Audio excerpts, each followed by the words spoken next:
नमस्कार, स्वागत है आपका मेरे YouTube channel study with Shiva पर। आशा करते हैं कि आप सभी लोग स्वस्थ होंगे और अच्छे से पढ़ाई कर रहे होंगे।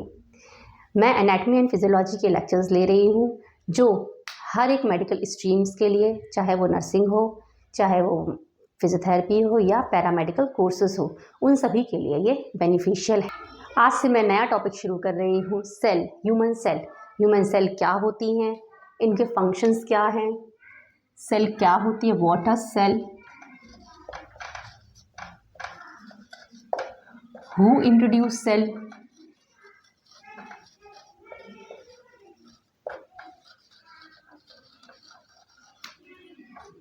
shape and size of the cell,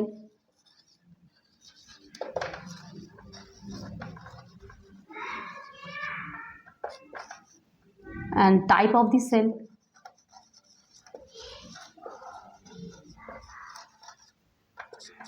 and function of the cell.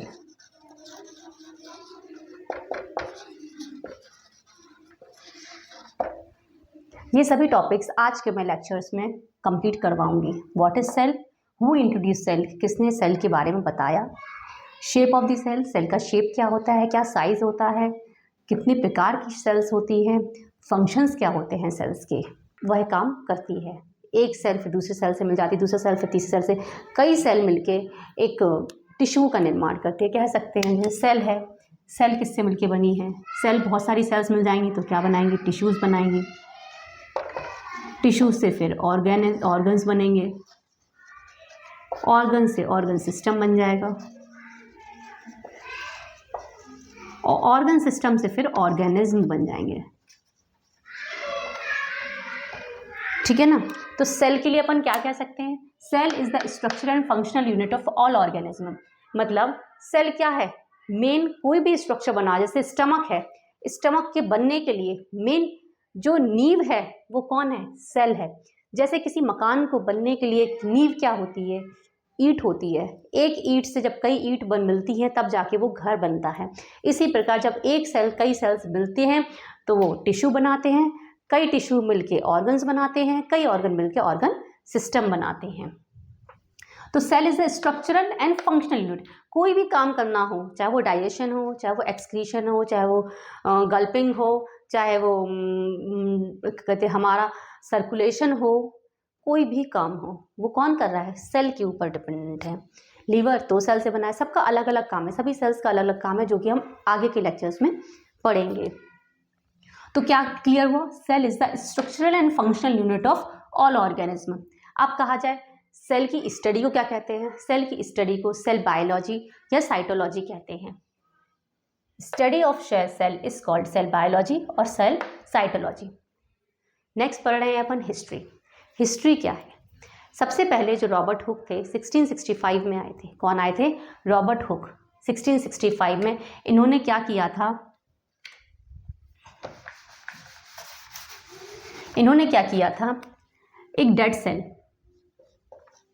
Cell देखी थी।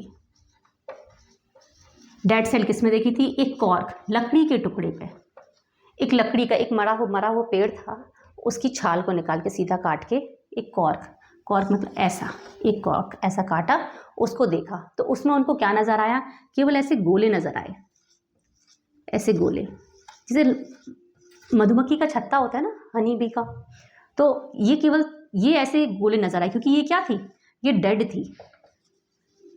तो इन्होंने सबसे पहले डेड सेल्स को देखा था, ठीक है ना, जिसमें इन्हें केवल सेल वॉल नजर आई और कुछ भी नजर नहीं आया था। ठीक है, फिर इसके बाद आए एंटोन ल्यूवेनहॉक। कौन आए, एंटोन ल्यूवेनहॉक। एंटोन ल्यूवेनहॉक आए, इन्होंने सबसे पहले एंटोन ल्यूवेनहॉक ने इन 1674 एंटोन ल्यूवेनहॉक ने लाइव सेल देखी। अब लाइव सेल किस किस में देखी, लाइव सेल देखी इन्होंने स्पर्म में, आरबीसी, स्पर्म आरबीसी को इन्होंने देखा। किसके द्वारा, इन्होंने खुद अपने हाथ से एक हैंडमेड माइक्रोस्कोप बनाया था।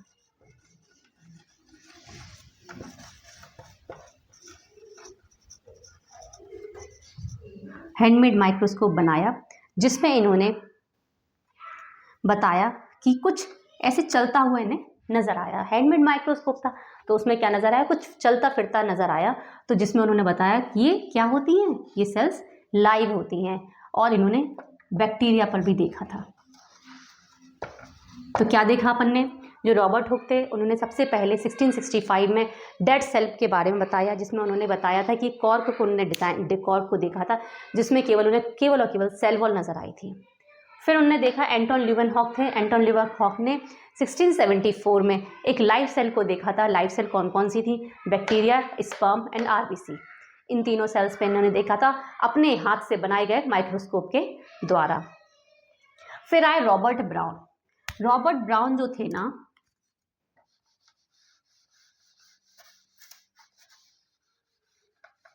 फिर आए रॉबर्ट ब्राउन इन 1831। रॉबर्ट ब्राउन कब आए, 1831 में। इन्होंने भी लाइव सेल देखी, लेकिन किसके द्वारा, इलेक्ट्रॉनिक माइक्रोस्कोप के द्वारा।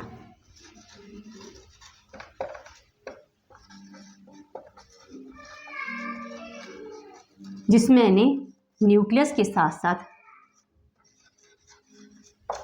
सभी सेल ऑर्गेनेल नजर आए,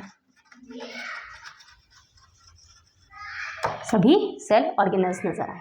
अब आपने सीखा रॉबर्ट हुक ने क्या किया, डेड सेल पर रिसर्च की थी। एंटोन ल्यूवेनहॉक 1674 में लाइव सेल देखी थी, लेकिन लाइव सेल में क्या प्रॉब्लम थी इनके संग में, इनने हैंडमेड माइक्रोस्कोप यूज़ किया था, जिसमें उन्हें केवल कुछ ही लिमिटेड चीज़ें देखा, केवल इन्हें इतना नज़र आया था कि ये क्या होती हैं, लाइव होती हैं, जिंदा हैं ये सेल, मरी हुई सेल नहीं है। फिर रॉबर्ट ब्राउन आए। रॉबर्ट ब्राउन ने इलेक्ट्रॉनिक माइक्रोस्कोप के द्वारा देखा इन 1831 कि इन लाइव सेल्स के अंदर बहुत सारे सेल ऑर्गेनल्स होते हैं। अब हम पढ़ेंगे सेल थ्योरी। सेल थ्योरी मतलब थ्योरी क्यों दी गई कि फिर सेल्स का निर्माण कैसे हुआ, सेल्स का ओरिजिन कैसे हुआ। तो बताया गया, कुछ साइंटिस्ट ने बताया, जैसे मैथियास श्लेडन ने बताया इन 1838। उन्होंने कहा जितने भी प्लांट्स हैं, जितने भी प्लांट्स के पार्ट हैं वो सभी सेल से मिलके बने हैं। जितने भी प्लांट्स के पार्ट हैं वो सभी सेल से मिलके बने हैं। मतलब इन्होंने किस पर रिसर्च की थी, प्लांट्स पर रिसर्च की थी। इन्होंने किस पर रिसर्च की, प्लांट्स पर रिसर्च की। फिर आए 1839 में, ये कौन थे, ये थे बॉटनिस्ट। ये कौन थे, बॉटनिस्ट थे। इसी प्रकार थियोडर श्वान थे, वो कौन थे, फिजियोलॉजिस्ट थे। ये फिजियोलॉजिस्ट थे, इन्हीं के कलीग थे। थियोडर श्वान 1839 में इन्हीं के कलीग थे, जिन्होंने बताया जितने भी एनिमल टिश्यूज़ हैं, जितने भी एनिमल टिश्यूज़ हैं वो सेल से मिलकर बने होते हैं, सेल से मिलकर बने होते हैं। तो इन्होंने किस पर रिसर्च की, एनिमल पर। इन्होंने साथ में ये भी बताया जो सेल होती है, एनिमल सेल, उसके ऊपर प्लाज्मा मेम्ब्रेन होती है,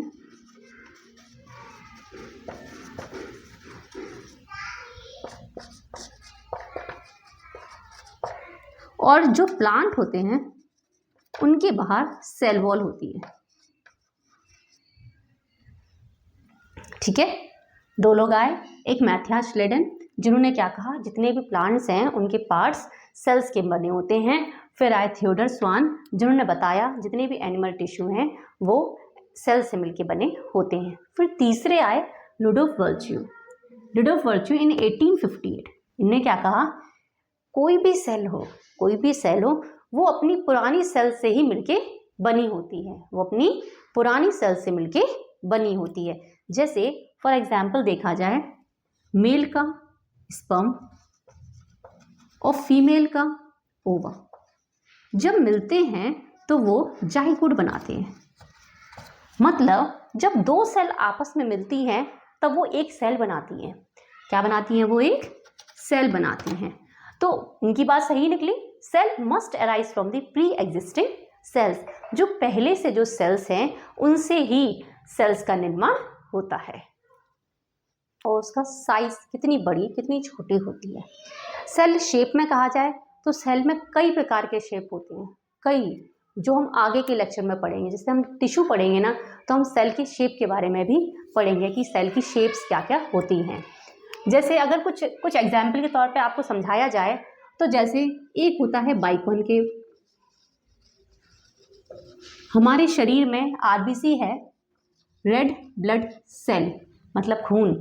रेड ब्लड सेल्स होती हैं जो कैसी होती हैं, इस शेप की होती हैं, ये इस शेप की होती हैं, ताकि जो हमारी पतली पतली कैपिलरीज होती हैं उनमें से ये आसानी से निकल जाएं और हमारे शरीर के एक एक हिस्से में पहुंच सकें।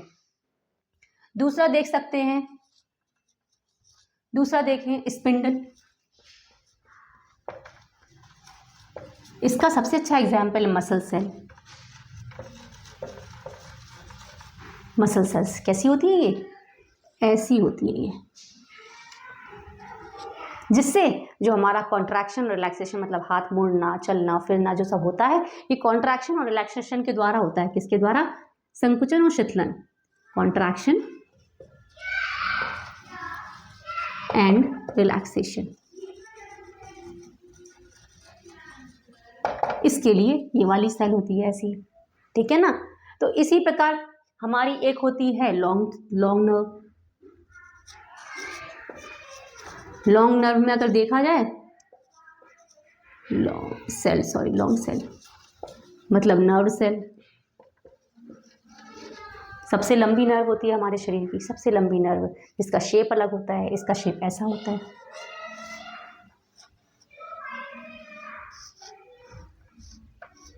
ये क्या है, नर्व्स हैं इतनी जो हमारे पूरे शरीर में फैली रहती है।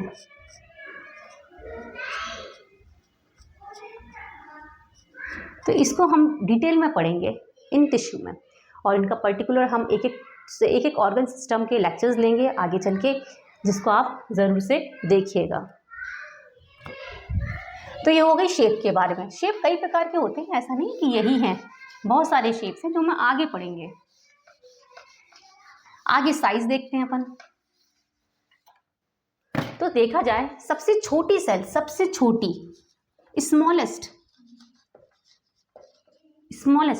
कौन सी होती है, स्मॉलेस्ट सेल कौन सी होती है, जिसका होता है साइज होता है 0.0001 mm। किसका होता है, ये होता है माइकोप्लाज्म का।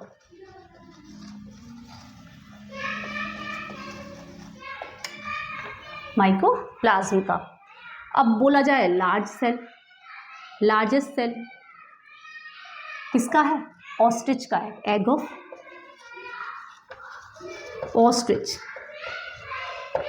कितना बड़ा होता है, 6 to 9 इंच। ठीक है। अगर इसी प्रकार हम अपने ह्यूमन की बात करें, अगर हम अपने ह्यूमन की बात करते हैं, ह्यूमन में लॉन्गेस्ट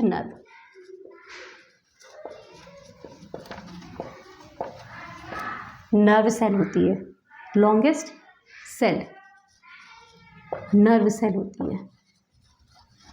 ठीक है, सबसे लंबी सेल नर्व सेल होती है। और ह्यूमन में ही अगर लार्जेस्ट सेल की बात की जाए तो ओवा होता है। किसमें पाया जाता है ओवा, फीमेल में पाया जाता है। अब स्मॉलेस्ट सेल की बात की जाए तो होता है स्पर्म। किसमें पाया जाता है, मेल में, मतलब बॉयज में और ये गर्ल्स में। जब ये ओवा और स्पर्म मिलते हैं ना, जब ओवा और स्पर्म मिलेंगे तब बनते हैं जाइगोट। क्या बन रहा है, फिर बन रहा है जाइगोट।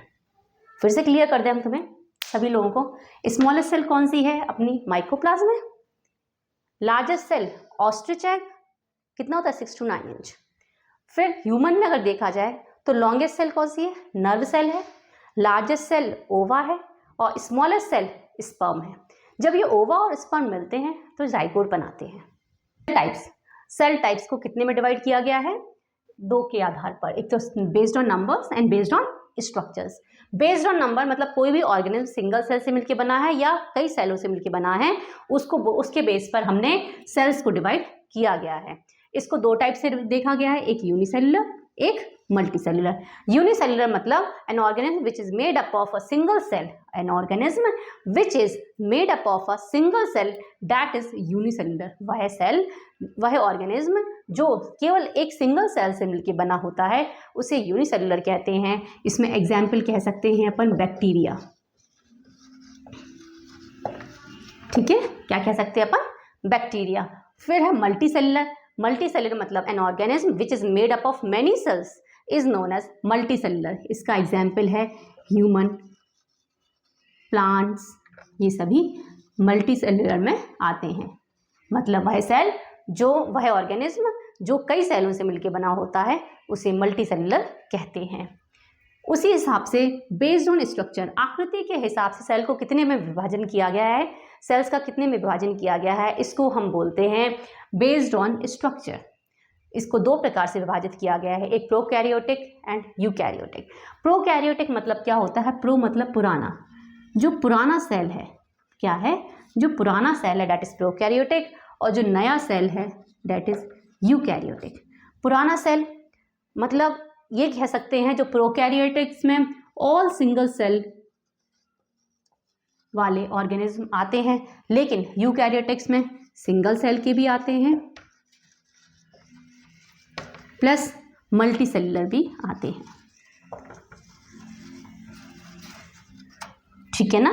तो क्या करा अपन ने, बेस्ड ऑन स्ट्रक्चर के साथ प्रोकैरियोटिक और यूकैरियोटिक। प्रोकैरियोटिक पुराना सेल जो होता है उसको प्रोकैरियोटिक कहते हैं। यूकैरियोटिक मतलब जो नया सेल है उसको हम यूकैरियोटिक मतलब कहते हैं। ऐसे याद कर सकते हैं, प्रोकैरियोटिक मतलब जो सबसे पहले साइंटिस्ट ने बताया, प्रोकैरियोटिक के बारे में बताया था ना, बैक्टीरिया के बारे में रिसर्च की थी एंटोन लीवेनहॉक ने, तो बैक्टीरिया के बारे में सबसे पहले रिसर्च हुई थी, तो प्रोकैरियोटिक पुराना सेल, और यूकैरियोटिक के बाद में रिसर्च हुई, तो इसलिए यूकैरियोटिक नया सेल।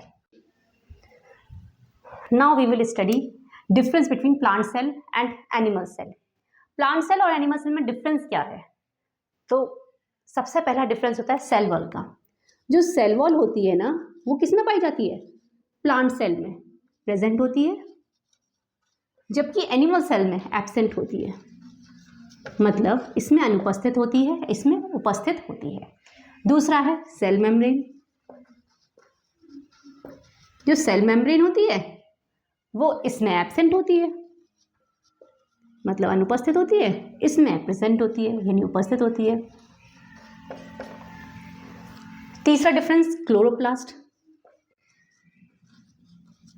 जो प्लांट सेल होती है, जो ग्रीनरी होती है ना, हरे हरे प्लांट्स होते हैं, वो क्लोरोप्लास्ट के कारण होते हैं, तो ये प्लांट सेल में प्रेजेंट होती है और एनिमल सेल में एब्सेंट होती है। तीसरा है, चौथा है प्लास्टिड्स। प्लास्टिड्स जो होते हैं ना वो प्लांट सेल में प्रेजेंट होती हैं, एनिमल सेल में एब्सेंट होते हैं। फिर सीलियास, अपन ने पढ़ा होगा पहले पैरामीशियम। पैरामीशियम यूकैरियोटिक कहलाते हैं, ठीक है ना, यूकैरियोटिक कहलाते हैं। तो क्या होते हैं, प्लांट सेल में सीलिया एब्सेंट होती है। चलने के लिए जो धागेनुमा स्ट्रक्चर होते हैं ना, जो सेल्स के ऊपर लगे होते हैं, तो वो सीलिया कहलाते हैं, और एनिमल सेल्स में प्रेजेंट होते हैं सीलियास। ठीक है, तो हमने क्या क्या पढ़ा, सेल वॉल पढ़ा। सेल वॉल किसमें, प्लांट सेल में प्रेजेंट होता है, एनिमल सेल में एब्सेंट होता है। Cell membrane and plant cell में एब्सेंट होती है, एनिमल सेल में प्रेजेंट होती है। क्लोरोप्लास्ट प्रेजेंट होता है प्लांट सेल में, एनिमल सेल में एब्सेंट होता है। प्लास्टिड्स प्लांट सेल में प्रेजेंट होता है, एनिमल सेल में एब्सेंट होता है। सीलिया प्लांट सेल में एब्सेंट होता है, एनिमल सेल में प्रेजेंट होता है। और सबसे फोरमोस्ट डिफरेंस, हम ऑक्सीजन लेते हैं जबकि प्लांट्स CO2 लेते हैं, CO2 लेके O2 छोड़ते हैं, जबकि हम O2 लेके CO2 छोड़ते हैं। ठीक है ना, इतना डिफरेंस मेरे ख्याल से काफ़ी होगा आप लोगों के लिए। फंक्शंस क्या होते हैं सेल के, तो सबसे फॉरमोस्ट फंक्शन है, सबसे पहला फंक्शन है provide support and structural to the structure of the body, the body of organism. मतलब क्या है, सपोर्ट दे रहा है, वो क्या कर रहा है, वो सेल सपोर्ट कर रहा है। हम बने हैं, खड़े हैं, सपोर्ट दे रहा है, वो स्ट्रक्चर बना रहा है। स्ट्रक्चर जैसे स्टमक हुआ, लिवर हुआ, इसको शेप नहीं दे रहा है, वो स्ट्रक्चर बना रहा है। तो क्या कर रहा है, वो provide support and structure to the body of the organism. किसी भी ऑर्गेनिज्म को शेप दे रहा है, स्ट्रक्चर बना रहा है और संग में उसको सपोर्ट कर रहा है। फैसिलिटेट ग्रोथ बढ़ रहा है, वो छोटे से फिर बड़ा हो रहा है, तो ग्रोथ हो रही है ना, बच्चे से फिर हम बढ़ते जा रहे हैं, बड़े हो गए, एडल्ट हो गए, बूढ़े हो गए, फिर वो चले गए, ठीक है। तो क्या कर रहा है वो, फैसिलिटेट ग्रोथ। ट्रांसपोर्टेशन मतलब सेल के अंदर से ट्रांसपोर्टेशन होना, अच्छी चीज़ें अंदर जाना, बुरी चीज़ें बाहर निकल जाना, ये सब क्या है, ट्रांसपोर्टेशन है, एक्सचेंज ऑफ थिंग्स, ठीक है ना। रिप्रोडक्शन, स्पर्म और ओवा मिलके जाइगोट बनाते हैं, तो ये क्या है, रिप्रोडक्शन है। प्रोडक्शन ऑफ एनर्जी, हमारे सेल के अंदर माइटोकॉन्ड्रिया होता है जो क्या करता है, एनर्जी कंजर्व करता है, एनर्जी बनाता है। फिर वही गोल्जी बॉडी होती है, वो उसको वो अंदर क्या कहते हैं उसको स्टोर करके रखती है। तो ये क्या है, क्या कर रहा है, सेल ही तो कर रहा है प्रोडक्शन ऑफ एनर्जी। आज हम बात कर रहे हैं, बोल रहे हैं, काम कर रहे हैं, तो ये किसके द्वारा होता है, हमारे सेल के द्वारा हो रहा है। यहाँ तक कि डाइजेस्टेड ऑफ अनवांटेड सब्सटेंसेस, हमारे सेल में एक लाइसोसोम नाम का एक ऑर्गेनेल होता है जो, जिसको सुसाइडल बैग कहते हैं, जो खुद ही अपनी सेल्स को खा लेता है। कब, जब उसकी कोई ज़रूरत नहीं होती है। Thank you so much.